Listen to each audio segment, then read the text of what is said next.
Electrocardiografía. Espero que hayan leído algo para que sea más fácil entender. Bloqueo auriculoventricular. El bloqueo auriculoventricular.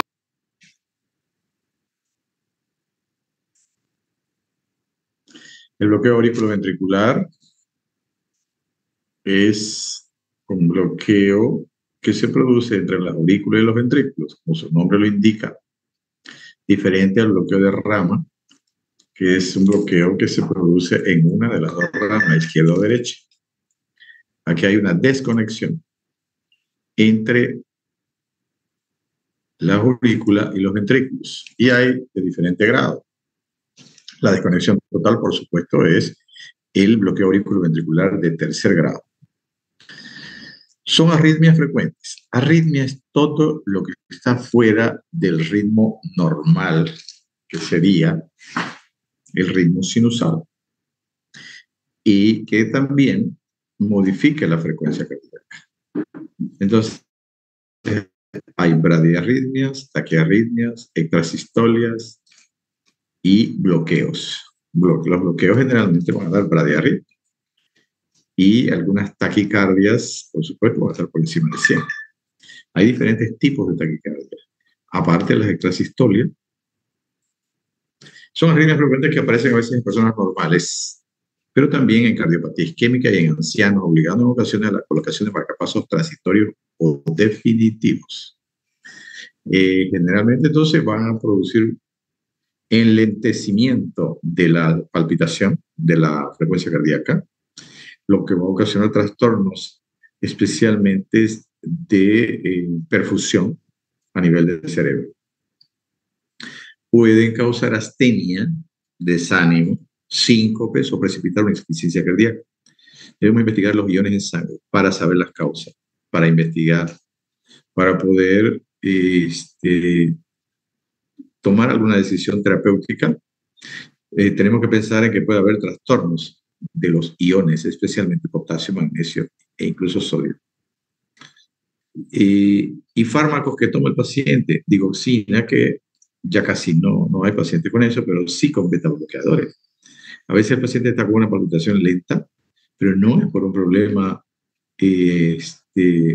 estructural del corazón, sino por un problema de uso de medicamentos.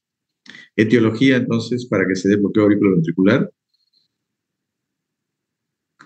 cardiopatía isquémica, la más frecuente, endocarditis aguda con absceso en el anillo aórtico, artritis reumatoidea, sarcoidosis, son trastornos del sistema del tejido blanco, calcificaciones de anillos valvulares en ancianos, síndrome de Lev y Lenegre, fibrosis del sistema de conducción, el haz de His y el His-Purkinje, mesotelioma pericárdico, neoplasias cardíacas, o sea, tumores, comunicación interauricular, cardiopatía congénita, miocarditis vírica, dentro de lo que no es tan frecuente, pero sí es una de las más frecuentes dentro de la miocarditis. Miocardiopatías en general. Y entre los fármacos, como dijimos, la digoxina beta bloqueante, diltiazem, que es un antagonista del calcio, y el verapamil principalmente, y la cirugía cardíaca en algunas situaciones. Esto de la hipertrofia no lo vamos a ver, de la hipertensión tampoco, de la isquemia tampoco, porque eso lo vemos en el tema de infarto, miocardiopatía dilatada. Bueno,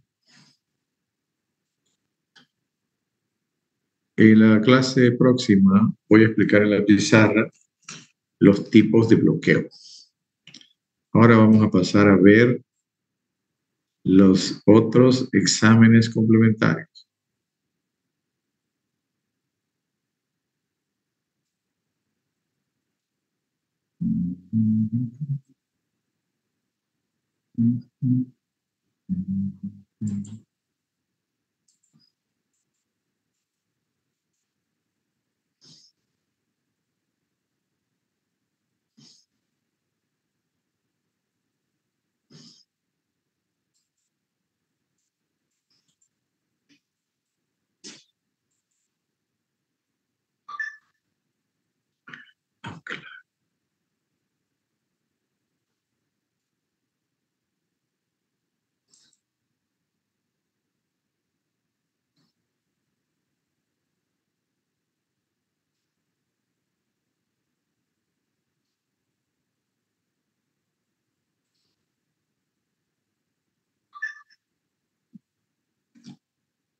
no las encontraba. Bueno, esta radiografía, yo les voy a explicar también cómo interpretar una radiografía, o creo que ya les expliqué. Las condiciones básicas para poder interpretar una radiografía de tórax desde el punto de vista de la cardiología. La radiografía de tórax, pues entonces tenemos nosotros que pensar de que la radiografía de tórax que vamos a ver es una teleradiografía y generalmente es póstero anterior. ¿Por qué teleradiografía? Más o menos 1,50 m del foco hacia el paciente, porque desde esa distancia vamos a tener una relación real del tamaño del corazón y del tamaño del tórax. Hay radiografías que se sacan con una distancia menor y eso distorsiona los elementos que nosotros vamos a interpretar. Pero claro, no es para ver el área cardíaca en esos casos, es para ver pulmones, cuando el paciente está internado y no puede movilizarse, o para ver huesos. En este caso, nosotros, voy a volver a repetir, las condiciones que uno tiene que ver para poder interpretar una radiografía.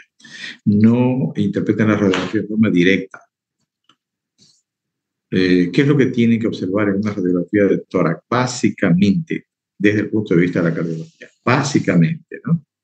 Ustedes pueden leer más y obtener más conocimientos de este tipo de interpretación. Primero, entonces, tenemos que ver el área cardíaca, el tamaño del área cardíaca. Y para eso nosotros tenemos que tener o observar una delimitación real del área cardíaca.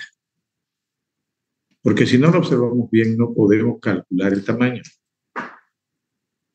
Y luego, también en grande, tenemos que ver la circulación pulmonar. Esos dos factores son los más importantes para interpretar una radiografía de tórax.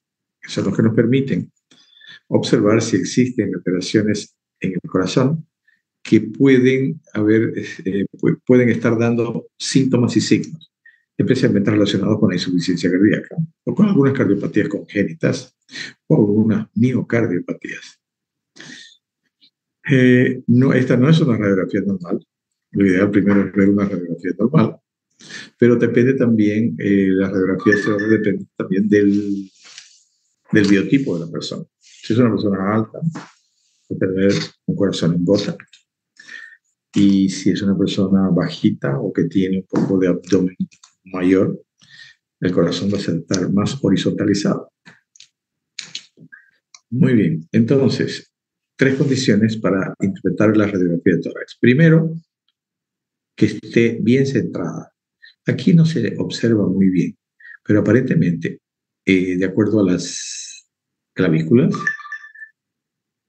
esta clavícula de la izquierda viene acá y la otra de la derecha acá. Entonces, aparentemente están equidistantes de la línea media que pasa por la columna. Luego, que esté bien inspirada, que las costillas estén casi horizontales. Eso es cuando está bien inspirada. Y que la penetración de los rayos sea la adecuada. Esta es adecuada porque se ve esta zona de aire de la tráquea y casi no se ven las vértebras.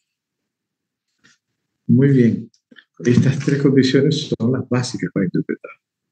Luego nosotros sabemos que el corazón tiene una posición en el tórax, que generalmente de la línea media hacia la derecha es 1/3 y hacia la izquierda son 2/3 en el tamaño. La silueta que es más difícil observar es la de la izquierda. Tenemos que tratar de verificar perfectamente por dónde va la silueta cardíaca para poder interpretar.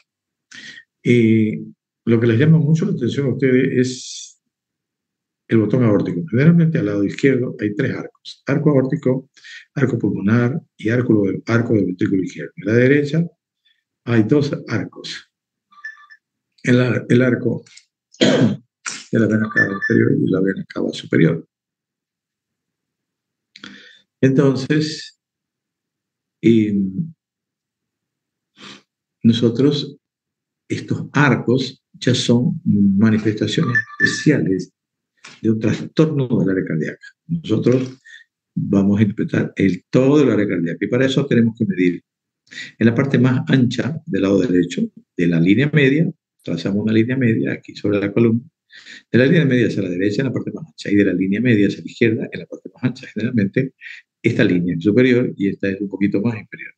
Y lo vamos a comparar con el diámetro torácico. Diámetro torácico. El diámetro del corazón tiene que ser menor al 50% del diámetro torácico para que sea normal. Entonces, debe ser 50% o menos, también se puede decir. De esta manera nosotros vemos si el corazón está más grande de lo que debe o no. En este caso, se observa que el corazón está grande, pero tenemos que medirlo. Luego, como la radiografía no es un examen tan exacto, podemos hacer nosotros una interpretación al lado del paciente sin medir incluso. Cuando la área cardíaca, de acuerdo a la posición normal del corazón, está sobre el tórax en grado izquierdo, se dice que es un aumento de la área cardíaca grado 4. Cuando está 1 centímetro por dentro, grado 3, 2 centímetros por dentro, grado 2, 3 centímetros por dentro, grado 1 y 4 centímetros por dentro, normal, corazón normal. Esa es una manera, pero el corazón tiene que estar en la posición con 1/3 hacia la derecha y 2/3 o más hacia la izquierda. Pero el tercio de acá tendría que estar, o sea, esto es la proporción, ¿sí? ¿No? Mientras más grande el corazón, puede agrandarse más a un lado también, ¿no? Pero mientras más grande el corazón, entonces a este lado también se tiene que notar, porque pensamos que es una cardiomegalia global. Luego, hay otro sistema para verificar en el lugar. Y eso es si, de acuerdo, así el corazón pasa, se mide 50% de acá. Y si pasa 1 centímetro hacia, o sea, se mide el corazón, y si pasa 1 centímetro hacia fuera, es grado 1, 2 centímetros, grado 2, 3 centímetros, grado 3 y 4 centímetros. Es grado 4. Es una interpretación que se hace sobre 4. De esa manera tenemos nosotros una interpretación básica del tamaño del corazón. Luego los arcos, ya de eso es un poquito más complicado. Tenemos que conocer, sí, para poder interpretar en forma más detallada. Luego vemos la circulación pulmonar. Los ilios, cuando hay congestión, generalmente están congestionados y se observan como si fueran algodones. La circulación generalmente en el pulmón es en los 2/3 inferiores. Y el tercio superior casi no se observan los vasos como se ven acá. Aquí aparentemente hay una hipertensión pulmonar, entonces tenemos circulación también en el tercio superior de ambos pulmones. Quiere decir que aquí hay cierto grado de hipertensión pulmonar. Entonces, a veces también hay derrames que los vamos a encontrar en la parte inferior de ambos hemitórax o de uno solo de ellos. Y siempre dejan un nivel líquido en la radiografía.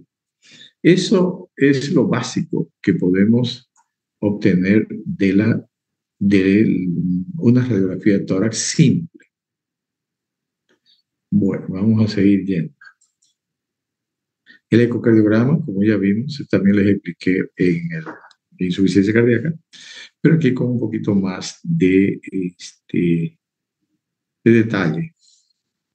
En el ecocardiograma, para que se recuerden, Existe el ecocardiograma transtorácico, Doppler, y el ecocardiograma, el ecocardiograma por una sonda que se mete por el esófago para ver algunas patologías que están más cerca del esófago y se necesita ver en detalle, por ejemplo, la válvula aórtica, especialmente cuando se necesita operar. Y luego, este examen del ecocardiograma Doppler transtorácico tiene 3 posiciones básicas que se realizan de rutina por los ecocardiografistas y dependiendo de la posición se va a observar primero la aurícula izquierda y la aorta, luego la válvula mitral y luego la pared libre de ambos ventrículos. En este caso solo se muestra una posición de 4 cámaras donde el,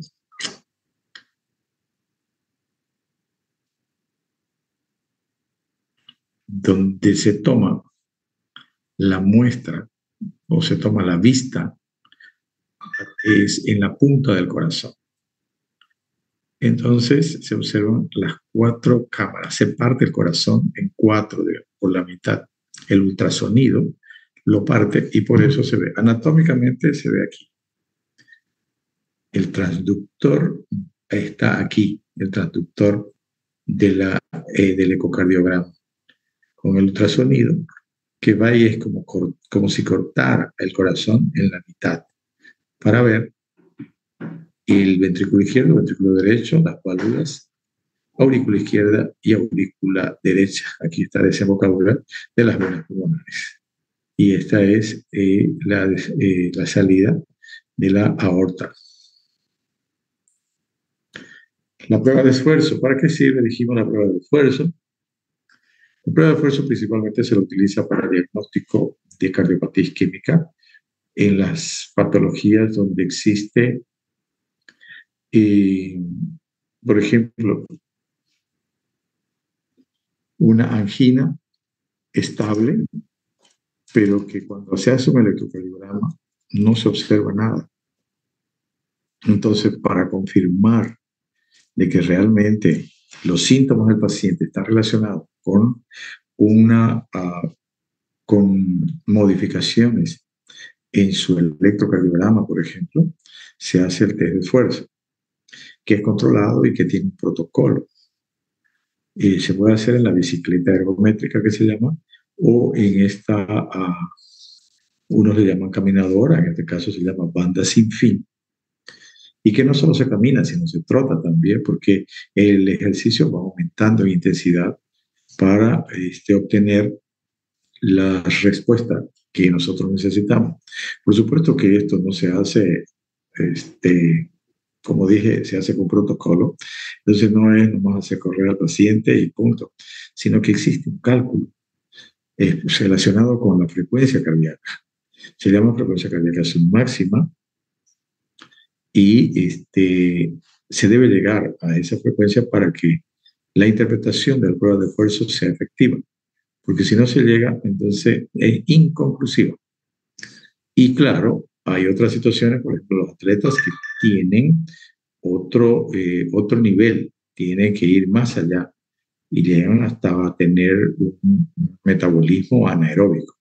Acá el metabolismo es aeróbico hasta esa frecuencia cardíaca. Entonces, cada 3 minutos el paciente hace ejercicio y deja de hacer, se le toma un electrocardiograma y el paciente va a decir qué siente. El médico le pregunta, ¿no? Y él toma la presión y se ve la frecuencia cardíaca y se anota.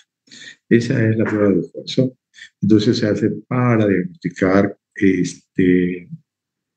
cardiopatía isquémica en los atletas también y para hacer chequeos en general, para una persona que quiere empezar a hacer ejercicio, por ejemplo.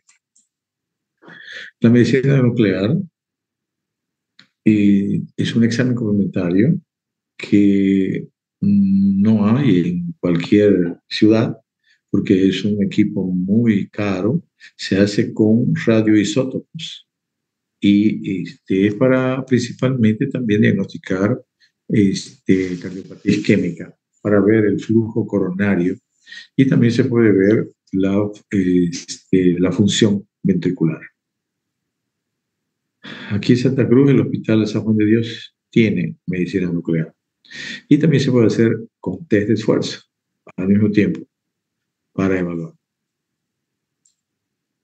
La tomografía es un examen que principalmente la angiotomografía, nos permite ver, por ejemplo, estas imágenes en colores muy buenas, interesantes, que nos pueden ayudar a hacer diagnóstico de anomalías de los vasos o también hasta de cardiopatía isquémica. Entonces, se usa bastante, se llama TAC, angiotac. Es un poquito cara todavía, pero ya se utiliza. La resonancia la magnética no se usa muy seguido porque es muy cara y porque a pesar de que dicen de que nos da datos que a veces hasta la ecocardiografía nos da, ¿no? Nos ayuda a hacer diagnósticos, especialmente en la miocarditis. Eso es lo que teníamos que ver sobre algún examen complementario. Lo que no está aquí, por ejemplo, es lo que no está aquí es el mapa. El mapa es una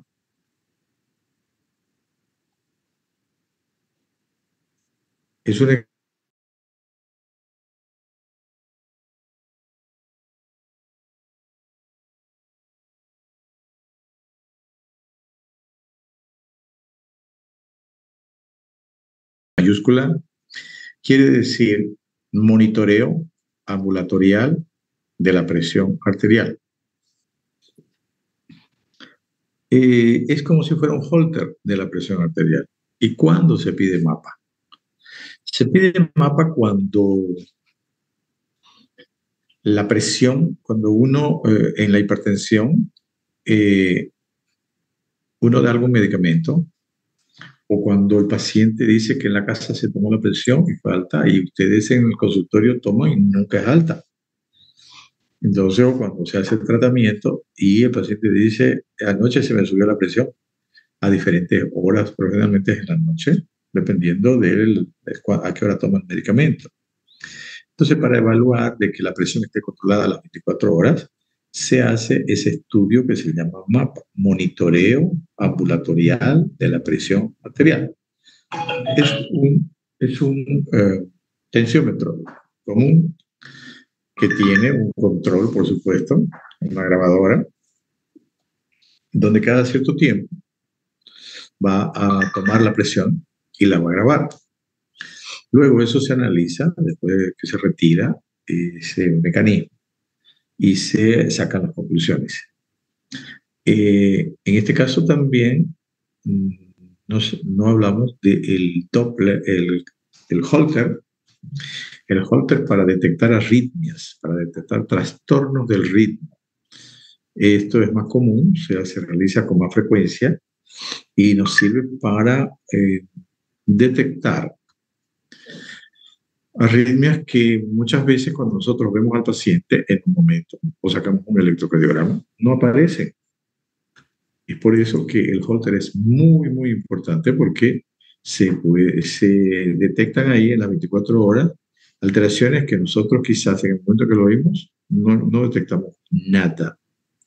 Y esto puede hacerse de 12 horas, de 24 horas hasta de 48 horas. Y nos sirve además para confirmar nuestro diagnóstico y para confirmar de que el paciente necesita, por ejemplo, un marcapaso. Para eso se realiza el Holter y es con una grabadora también que va a grabar todo lo que el funcionamiento del corazón durante 24 horas, generalmente en un ambiente natural para el paciente. Por La supuesto, espagueti. lo único que no puede hacer es bañarse, ¿no? Porque está con el equipo que es electrónico y si lo moja, pues va a tener problemas. Entonces, ese es el holter, ya hablamos entonces del electro, de la radiografía, del ecocardiograma, del test de esfuerzo, del mapa, del holter, de la tomografía axial computarizada, de la resonancia magnética, de lo que no hemos hablado del cateterismo. El cateterismo es el único examen, en este caso, que se llama examen invasivo en general. Los otros son no invasivos porque se ingresa al organismo. El cateterismo eh, se utilizaba antes con mayor frecuencia para confirmar lo que no daba el eco o lo que no se podía ver con el eco porque el eco tenía más limitaciones antes o directamente para hacer un diagnóstico exacto previo a una cirugía valvular, por ejemplo. Nos da la función cardíaca también, nos muestra el tamaño del corazón y y ahora se hace con bastante frecuencia en la cardiopatía isquémica, especialmente cuando hay infartos. Se debe hacer cateterismo lo más pronto posible. Desde el momento que se diagnostica el infarto, se hace el cateterismo para tratar de evitar que el infarto sea más grande, sea más grave, o en algunos casos se evita el infarto. Eso ha cambiado bastante el pronóstico de las enfermedades coronarias, en este caso de cuando se produce un evento coronario agudo, como es el infarto del miocardio. Si existe en el medio y se actúa rápido, pues la persona realmente va a tener la posibilidad de evitar un infarto, que eso le puede acarrear muchísimos problemas posteriores, porque un infarto es una necrosis, destrucción de tejido, y eso le trae consecuencias importantes posteriormente. Así que entonces ese es el examen, todos son los exámenes que se hacen. Un examen que quizás no se lo toma muy en cuenta, pero es parte del estudio que se debe hacer de un paciente cardiópata, es laboratorio. Examen de laboratorio, examen de sangre y orina. Entonces, se hace la rutina y además, generalmente, como son pacientes que tienen factores de riesgo, con comorbilidades como la hipertensión, como la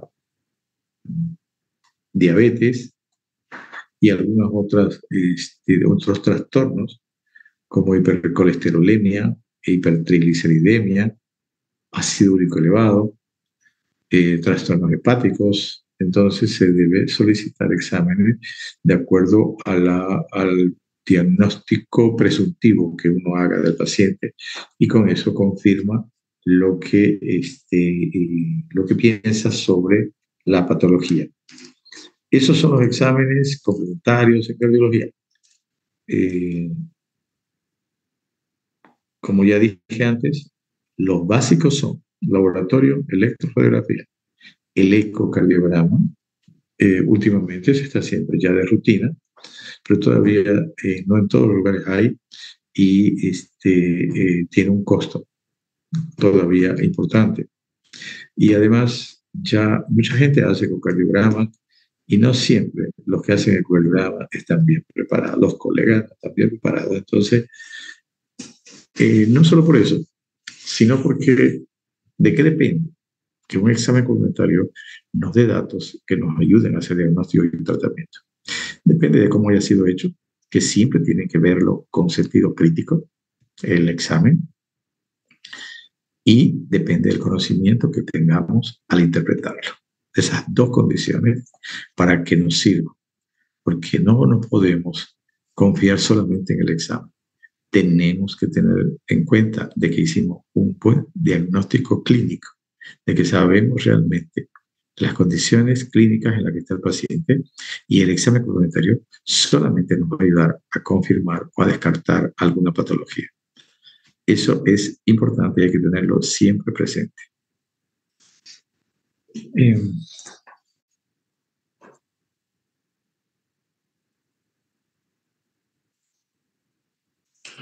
bueno, vamos a ir a hablar de fiebre reumática. Vamos a aprovechar el tiempo porque después va a ser difícil.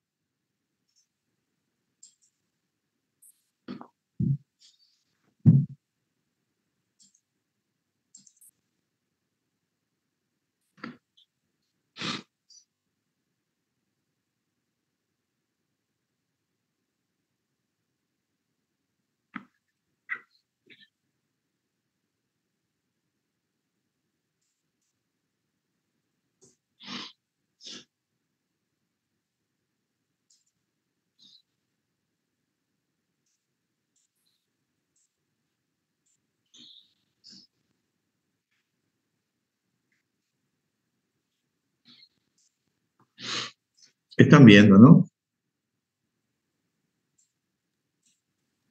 Sí, Solo doctor. se ve la carpeta, no el documento. Muy bien. Entonces, yo les doy los temas donde trato de mostrarle lo más característico y lo básico. Esto no es todo. Ya cada uno de ustedes va a ampliar su conocimiento, va a confirmar, y hay que verlo, como dije antes, con sentido crítico también. No siempre lo que el docente dice es totalmente cierto. El docente puede equivocarse. Entonces no hay que aceptar todo lo que dice el docente. Hay que ir a buscarlo, hay que ir a confirmarlo. Y ese conocimiento ya queda perenne en ustedes y ese conocimiento ya es propio. Ustedes se apropian de ese conocimiento y les sirve ya para adelante, para en su formación y para su estilo de hacer medicina. Fiebre reumática. Definición. Fiebre, ¿no? Ustedes saben qué es fiebre, ¿no? Fiebre no es simplemente temperatura, ¿no? Es fiebre, es un síndrome. Doctor, ¿Sí? disculpa que lo corte. No se ve la diapositiva, se ve solamente la carpeta donde están todos los documentos. Ah, ya. Eso quería saber.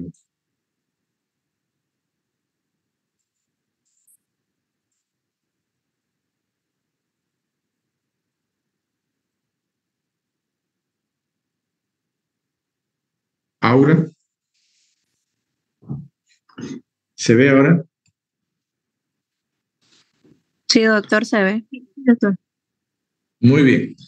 Entonces, fiebre reumática. Dijimos que fiebre, nosotros todos conocemos que es fiebre, pero siempre fiebre pensamos que solamente es la aumento de la temperatura corporal. Y no es así. Fiebre es un síndrome. Hay otras manifestaciones. Pero bueno, como ese no es nuestro tema, tienen que ir a buscar qué es fiebre. Reumática en este caso. La palabra de reumática, reumatismo y todo eso también es un poco confusa, porque desde que somos niños escuchamos que nuestra gente mayor, nuestros familiares, nuestros abuelos, nuestros padres dicen, ay, estoy con reumatismo, tengo reumatismo. Entonces, esos términos a veces se confunden. En este caso, fiebre reumática es una patología que es característica especialmente de las personas jóvenes. Y claro, va hacia a la edad, digamos, adulta, pero generalmente se inicia en los jóvenes. En cambio, el reumatismo, entre comillas, o la artritis reumatoidea, es de personas mayores y es de diferentes articulaciones. Así en general, es para que ustedes no se confundan y busquen los términos y vean las definiciones. La fiebre reumática, entonces, es un proceso inmunitario sistémico. Es un trastorno inmunitario sistémico. Secuela de infección estreptocócica hemolítica de la faringe. Es una infección de la faringe donde el organismo, el sistema inmunológico del organismo reacciona contra esta infección provocada por un estreptococo, que es un estreptococo beta hemolítico del grupo A, de la clasificación de la CEFIL. También el estreptococo va a producir otras infecciones, especialmente en la piel, pero que generalmente no se relaciona con fiebre reumática. De ahí que, entonces, La, esta patología no es como en general las infecciones, donde la bacteria va a ir y va a lesionar el lugar donde está, el lugar donde se ubica. En este caso, no es así. Es el organismo, su sistema inmunológico que reacciona contra los propios tejidos del organismo, de su mismo organismo. Aquí tenemos una imagen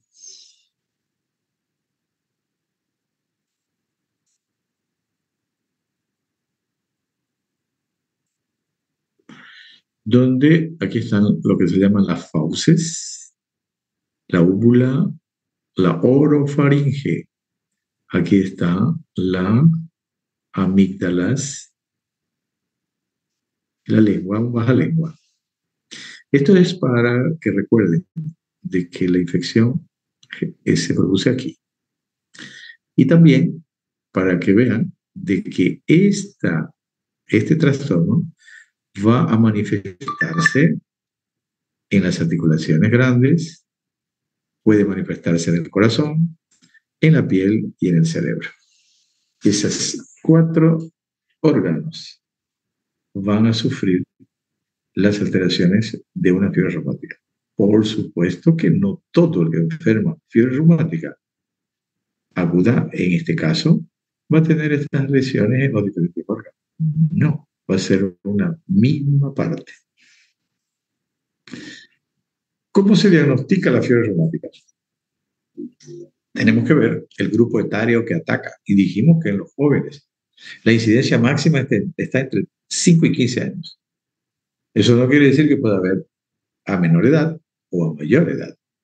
El primer brote, a eso me refiero, porque a mayor edad puede aparecer, digamos, a los 30 años, el primer brote, pero es rarísimo. Generalmente va a ser consecuencias de las crisis o de los eventos que se hayan producido a esta edad. Sería ya una fiebre reumática crónica. Incidencia máxima, entonces, de los 5 y 15 años. El diagnóstico se basa en los criterios de Jones y confirmación de infección estreptocócica. Si no hay infección estreptocócica, no hay fiebre reumática. Pero claro, no siempre se la puede detectar. No siempre se puede tener la evidencia de que la persona enfermó de fiebre de infección estreptocócica. Porque los problemas de la garganta pueden ser por otros factores, como por ejemplo virales. 3, puede afectar la válvula mitral de forma aguda y rara vez lleva a la insuficiencia cardíaca. Aquí esto de que dice puede afectar la válvula mitral de forma aguda, quiere decir de que la afecta en mayor proporción, mayor cantidad de veces. Es la que más se afecta, eso quiere decir. Y rara vez lleva a la insuficiencia cardíaca. ¿Por qué? Porque esta enfermedad no solamente va a lesionar una válvula, sino también puede producir pancarditis, lesiones del pericardio, del miocardio y del endocardio. Entonces, al producir pancarditis, producir miocarditis, y las miocarditis van a ocasionar un trastorno hemodinámico importante. No siempre, pero muchas veces llevando a la insuficiencia cardíaca. Consideraciones generales: los signos de fiebre reumática pueden iniciarse 2 a 3 semanas después de la infección o antes. Quiere decir que una persona primero va a tener antecedentes de haber enfermado la garganta. Pero claro, no es una sola vez, es raro. Generalmente son infecciones a repetición los que van a llevar a provocar la fiebre reumática. Rara vez una sola, o la primera, rara antes de los 4 años y después de los 40 años. La carditis es pancarditis, como les dije. Y la valvulitis reumática puede ser de resolución espontánea o llevar a enfermedad valvular lentamente progresiva. Esto es importante. Uno puede enfermar hasta del corazón, no solamente de las articulaciones, que en las articulaciones no deja secuela cuando se inflama, y en la piel tampoco. En el cerebro es un proceso que puede aparecer, pero también se va a solucionar, va a pasar. En el corazón no. En el corazón, la mayoría de las veces sí, el corazón se va a enfermar y el paciente va a sanar, pero pocas veces van a quedar secuelas. ¿Por qué? Quizás el problema inmunológico de unos es diferente a otros. Quizás por esa es la causa. Digo, no, porque siempre es diferente. Consideraciones generales seguimos. La lesión. ¿Cómo es la lesión? La lesión es una reacción granulomatosa que produce tejido perivascular alrededor de los vasos y proceso inflamatorio, vasculitis, que hace que se produzca esa lesión. Luego, la válvula mitral es atacada en 75-80%, como ya dijimos, rara vez sola, generalmente se lesiona con la válvula aórtica. La tricúspide y pulmonar son menos lesionadas. Aquí tenemos articulaciones y tenemos piel y tenemos nódulos, también en la piel. Mostramos antes una imagen de una rodilla. Aquí mostramos una imagen de un tobillo. Para que recuerden de que la fiebre reumática generalmente ataca articulaciones grandes. Articulaciones grandes. En cambio, la artritis reumatoidea ataca articulaciones pequeñas y grandes. Pero se nota más en las pequeñas. Incluso hay artritis reumatoidea deformante y deforma los dedos, incluso las manos, mano de foca, y así es realmente es una enfermedad que produce una disminución de la capacidad de la persona. Aquí tenemos también lesiones maculopapulares o maculopapulosas en la piel del tórax y el abdomen y nódulos subcutáneos en las manos. Eso ya lo vamos a ver más adelante. ¿Cómo hacemos diagnóstico? Dijimos. No existe un signo patognomónico, no existe una reacción laboratorial patognomónica. Entonces, es la clínica, a través de los criterios de Jones. ¿Cuáles son estos criterios? La presencia, antes de decirlo, la presencia de dos criterios mayores y uno mayor y dos menores establece el diagnóstico. Dos mayores, diagnóstico. Uno mayor y dos menores, diagnóstico. Fiebre reumática.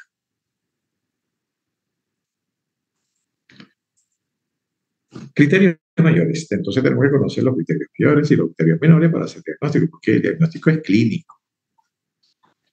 Pero claro, nosotros tenemos que tener como base que esa persona enfermó de una infección estreptocócica. Seguro de que si fue hace mucho tiempo, no vamos a poder confirmar en todos los casos. Ahí va a ser más complicado relacionar la infección estreptocócica con la fiebre reumática. Criterios mayores, carditis, más frecuente en niños y adolescentes. Los criterios de carditis quiere decir que en los niños y adolescentes la fiebre reumática, como dice la gente en común, es más fuerte, es más grave. Entonces, algunos niños van a ser insuficiencia cardíaca por carditis, más que todo por miocarditis. Yo he visto máximo unos 2 casos en el Hospital San Juan de Dios, creo que cuando hice internado. Entonces vi un chico que realmente estaba con insuficiencia cardíaca y no me recuerdo cuál fue la evolución, pero sí, vi una insuficiencia cardíaca en ese caso por fiebre reumática diagnosticada por los colegas mayores que estaban ahí. Entonces, ¿cuáles son los criterios mayores? La pericarditis y la cardiomegalia, diagnóstico clínico por rayos X de tórax, la insuficiencia cardíaca derecha o izquierda, los soplos de regurgitación mitral o aórtica y dilatación del anillo valvular con o sin valvulitis. Y estos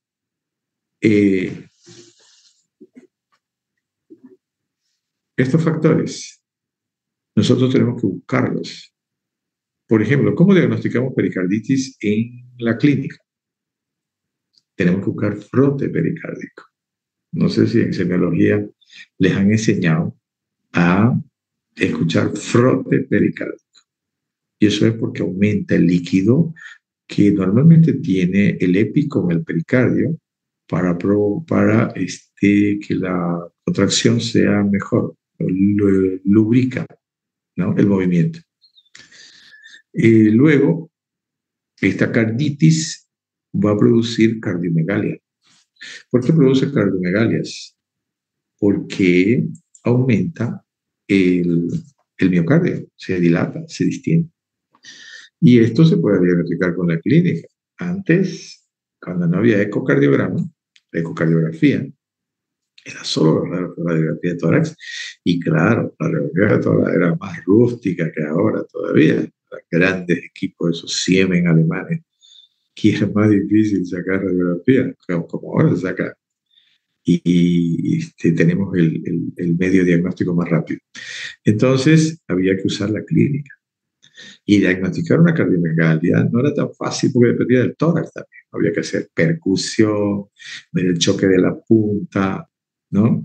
Y, bueno, hacer el diagnóstico de cardiomegalia.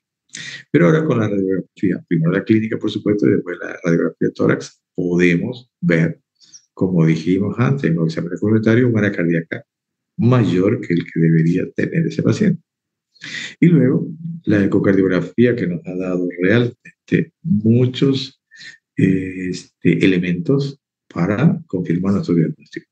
La insuficiencia cardíaca crónica, derecha o izquierda.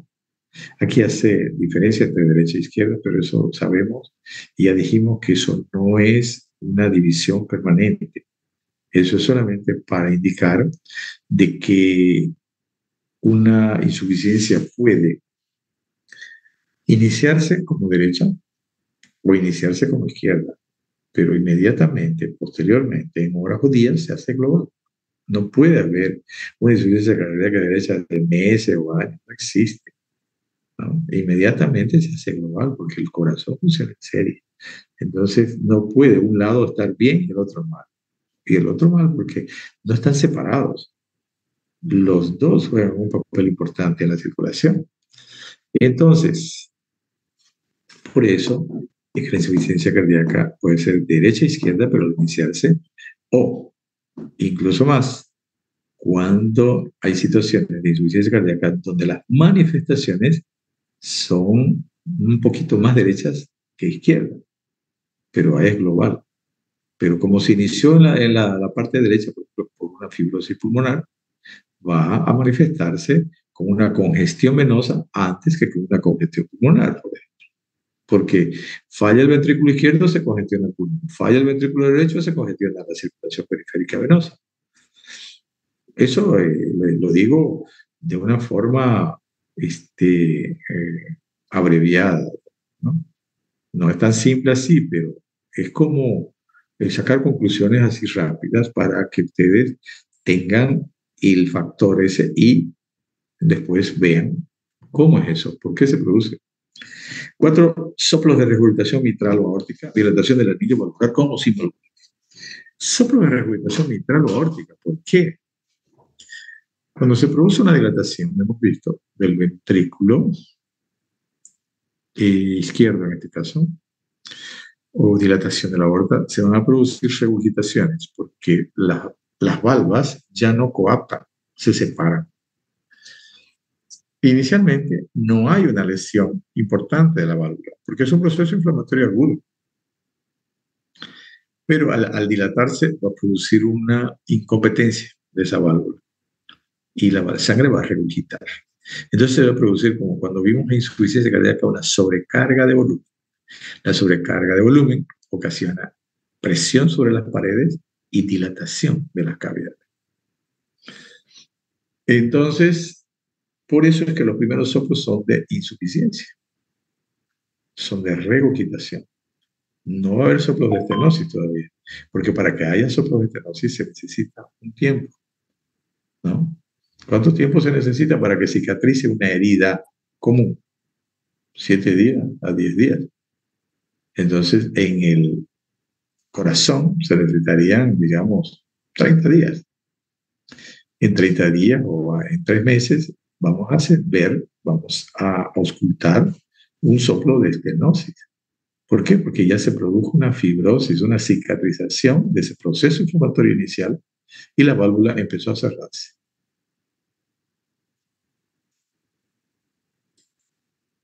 Criterios mayores, seguimos. Fue primero carditis, segundo eritema marginado, eso que vimos en el tórax, esas lesiones maculopapulosas o papulares, y los nódulos subcutáneos, lo que vimos en las manos, esas lesiones papulares.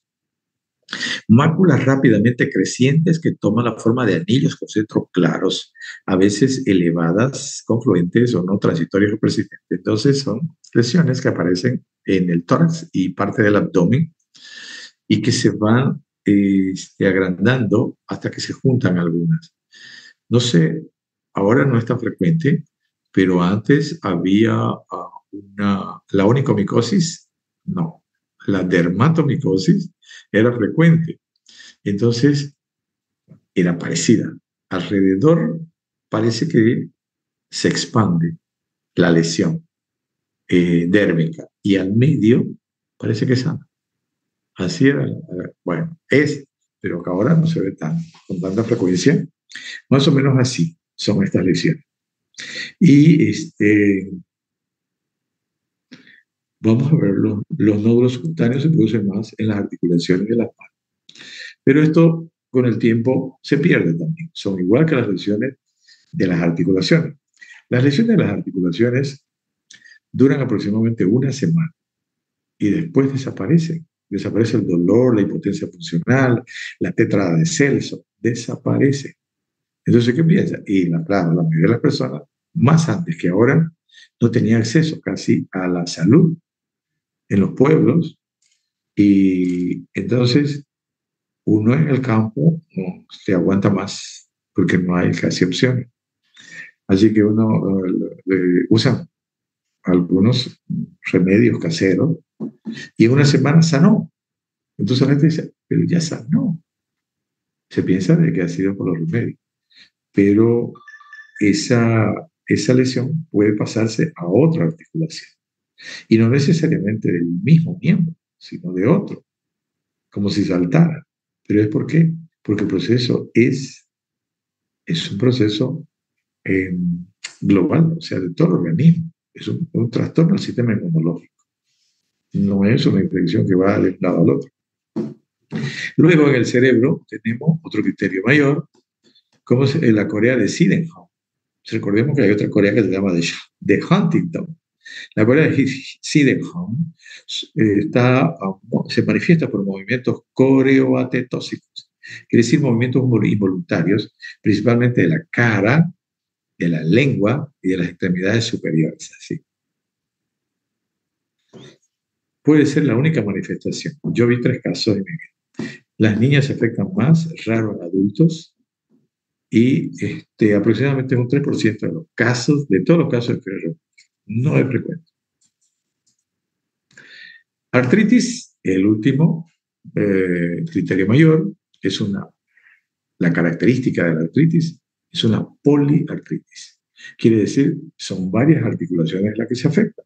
Poliartritis migratoria, porque se afecta una, a la semana esa queda bien y afecta a otra y así sucesivamente.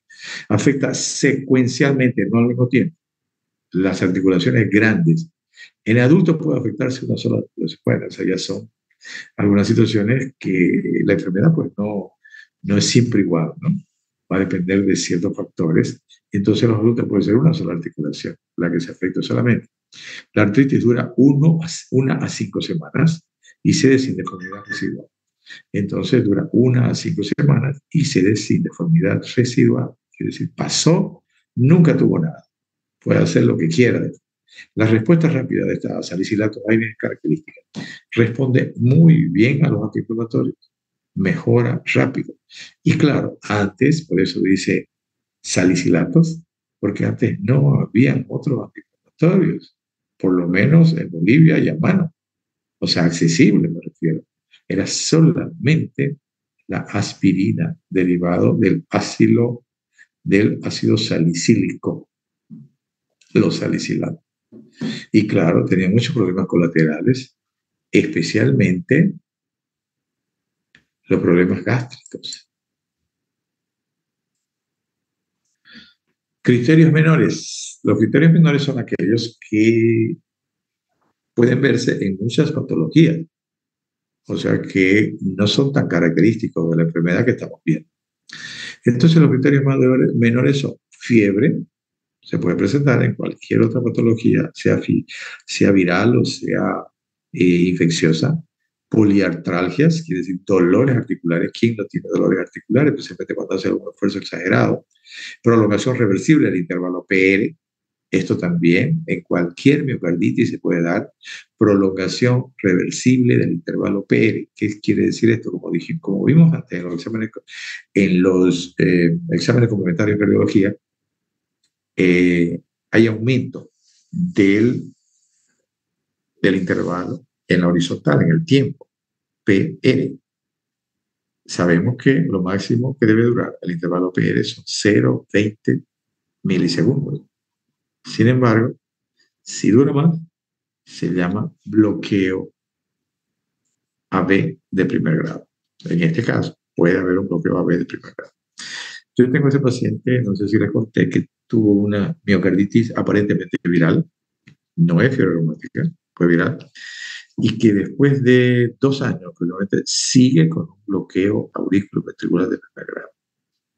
Difícil que vuelva, pero vamos a ver otra cosa.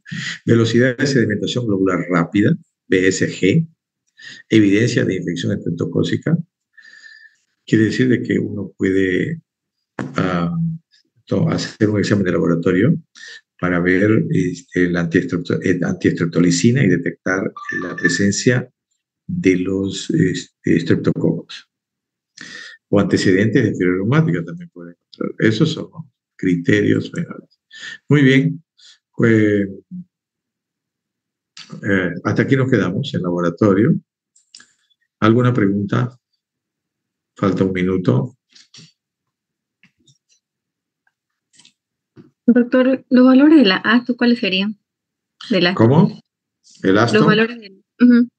Los valores de la ASTO son 125 unidades TUT, de unidades TUT, porque me parece que hay otra forma de evaluar, ¿no? Pero las unidades TUT son 125 y debe doblar por lo menos para que se piense en una fiebre reumática. Ya, doctor, gracias. De nada. ¿Alguna otra pregunta?